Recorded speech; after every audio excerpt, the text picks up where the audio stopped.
Okay, this will be documenting my journey um, on making Night Horde the second time around.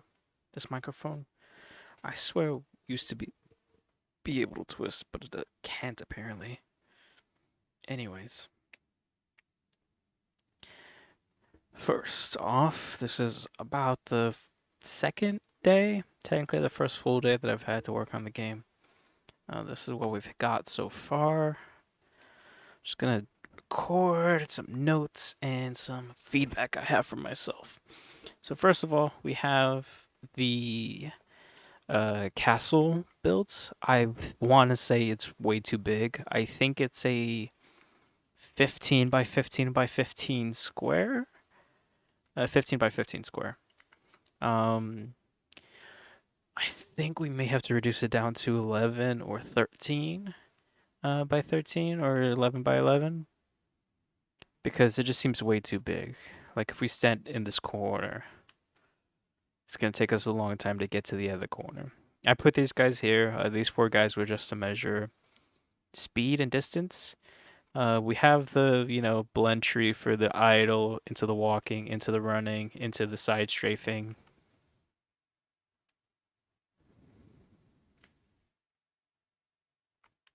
Um, yeah, we have all of that information, and yeah, these guys are supposed to represent player-sized enemies, so probably just the assassin, maybe an archer class or something. And then these guys would represent the big brute melee guys, probably a little bit shorter. I forget what size I made these guys. I think they're twice as big as that. So maybe one and a half the scale from that to there. Then this is 5 times the scale for a boss or something like that.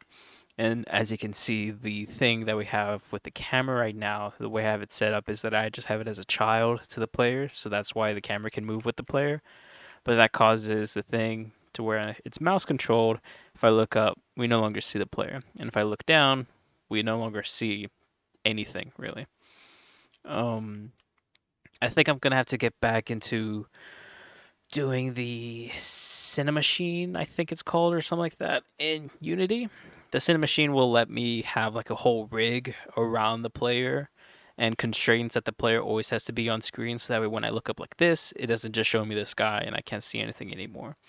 When I look up like this, it should lower the camera down to keep the player in the field of view while also looking up at the same time.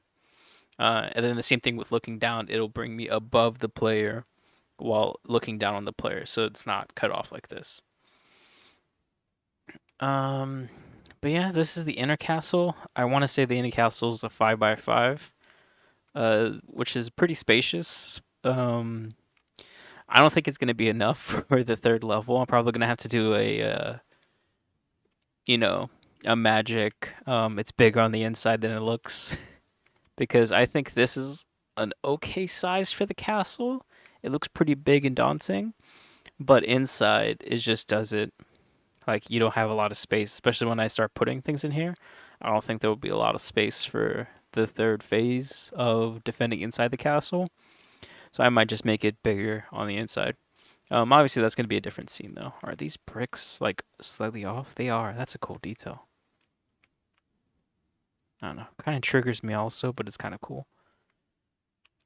Um, but yeah, that would be a different scene altogether. The interior part. This is the exterior part, which is arguably going to be harder because I have to worry about all of the things like the skybox and what's going on outside. And I'm going to put up an invisible wall so you can't walk into the forest. The invisible wall will probably start like right here, and then it'll go all the way around this little big open patch. Again, this big open patch might be a little bit too big, so we're probably gonna have to shrink the size of it. Just like we're gonna shrink the size of this inner courtyard area. Yeah, I don't know, because I'm also have to increase the castle, I guess,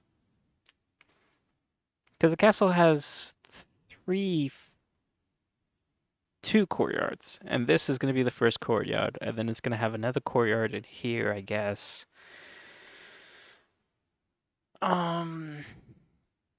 Yeah, I guess it's gonna be kind of smaller and more jam-packed on the inside in this inner castle part, because I don't know, like the layout of the castle that I looked up on Google says that this part is going to have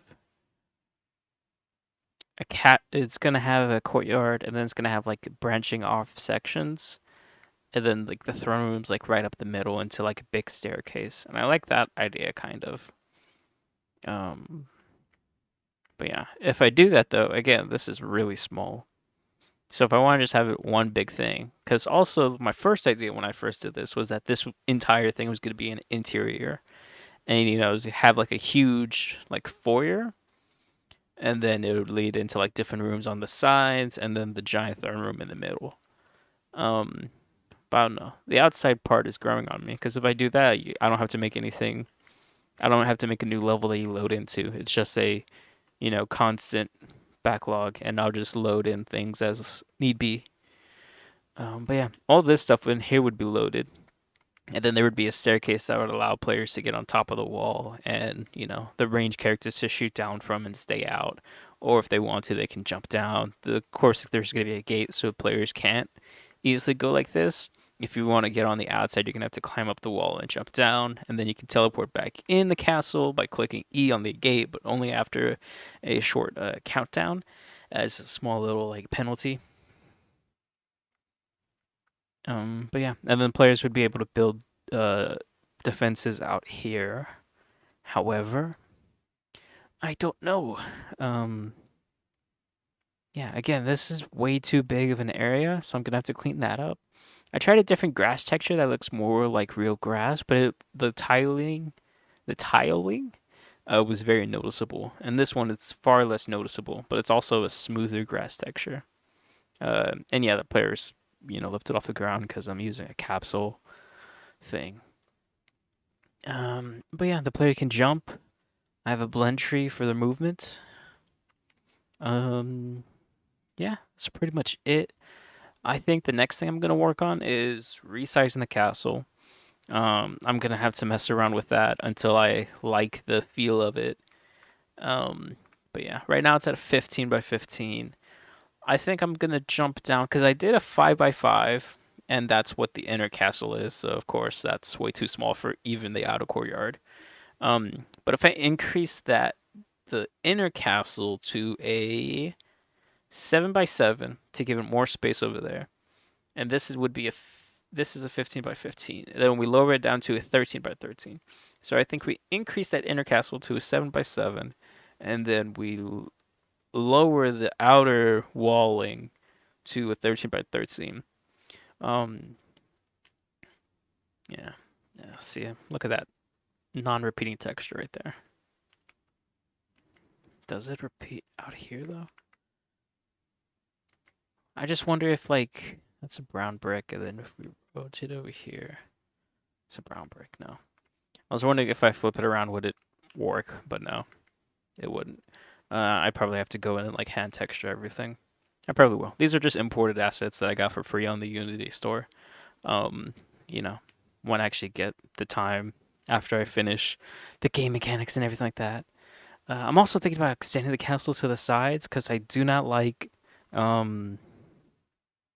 I do not like these big open areas on the side. I want the entire castle inside, and maybe that'll be enough. If I lower the outer walls to be a 13 by 13 and just extend the sides of this, maybe that'll be enough.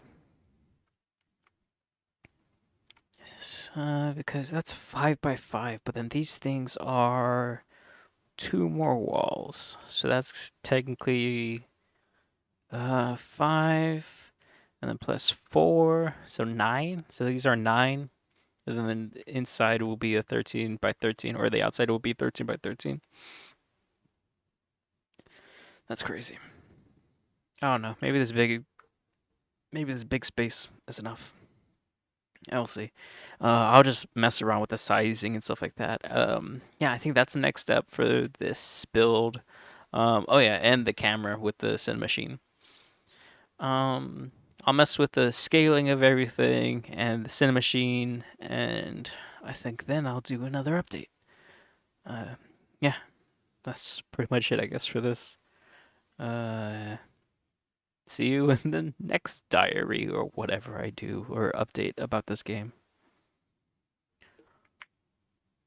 Bye bye.